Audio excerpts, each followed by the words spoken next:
मेरे साथ जस्टिस मार्कंडे काजू जी है और प्रेस काउंसलिंग ऑफ इंडिया के चेयरमैन। आइए उनसे ही हम बात करके और थोड़ी चीज़ों के बारे में बात करें। Welcome to Hyderabad sir. पहले थैंक यू।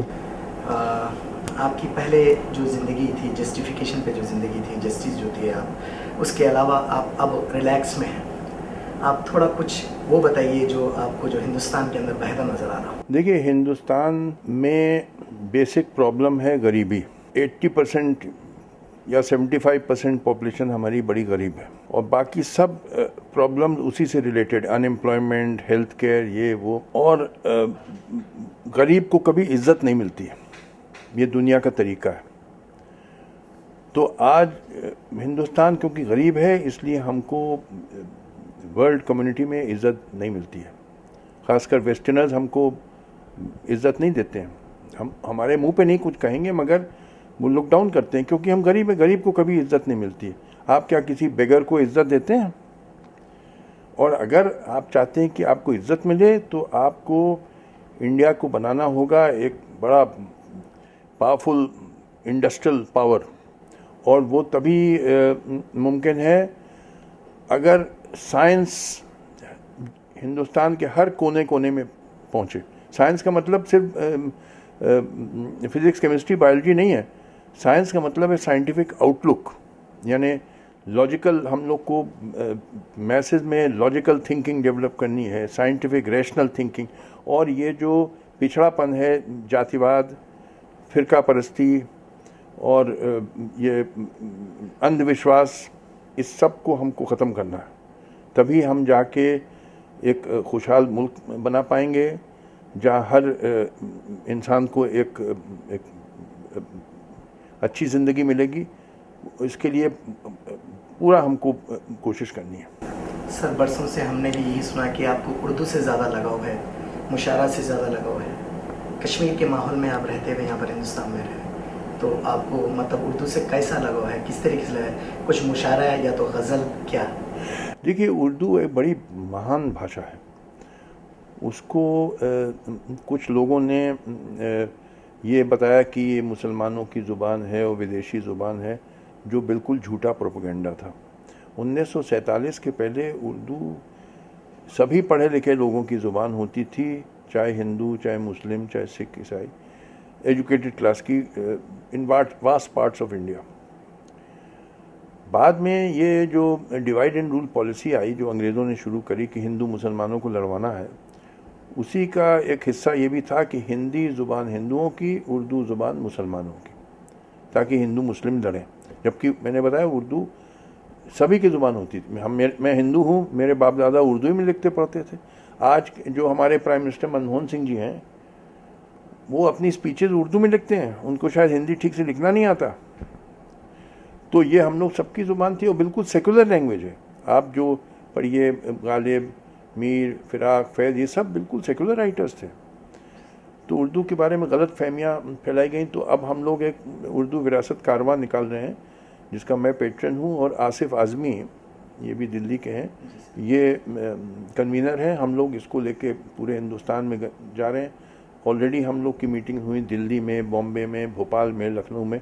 अब हम लोग हैदराबाद में आए हैं, वही उर्दू हेरिटेज कारवान हम लोग लेके घूम रहे हैं। इसका मकसद है उर्दू का झंडा फिर से ऊपर करना, इसकी गलत फहमियाँ हटाना, ताकि इसको फिर से बहुत इज्जत मिले। सर, अक्सर हम बयानों में ये देखते हैं कि आप हमेशा ये बताते हैं कि इलेक्शन के लिए जो भी हमारे पास पॉपुलेशन की जो पब्लिक होती है, वो लोग हमेशा जो है ये सोचते हैं कि इलेक्शन जो है मतलब एक कम्युनिटी को डालते हैं। इस तरीके से आपके बयान सुनते हैं। आखिर ये पूरा मामला है क्या सर? आप बोलना क्या चाहते हैं? देखिए, हम आपको समझाएं।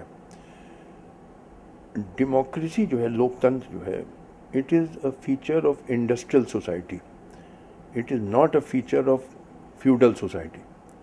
लोकतंत्र जो है, लोकशाही, ये औद्योगिक समाज का एक फीचर है, ये सामंती समाज का नहीं है।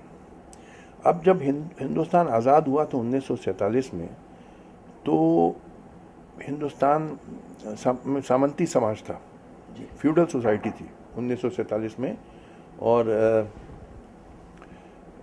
जो संविधान बनाया गया 1950 में, तो जो संविधान के निर्माता थे जैसे पंडित जवाहरलाल नेहरू वगैरह, ये जानते थे हमारा समाज पिछड़ा है, तो इन्होंने फिर भी एक मॉडर्न कॉन्स्टिट्यूशन बनाया जिसमें modern fundamental rights, liberty, equality, freedom दिया और साथ साथ लोकतंत्र की व्यवस्था की।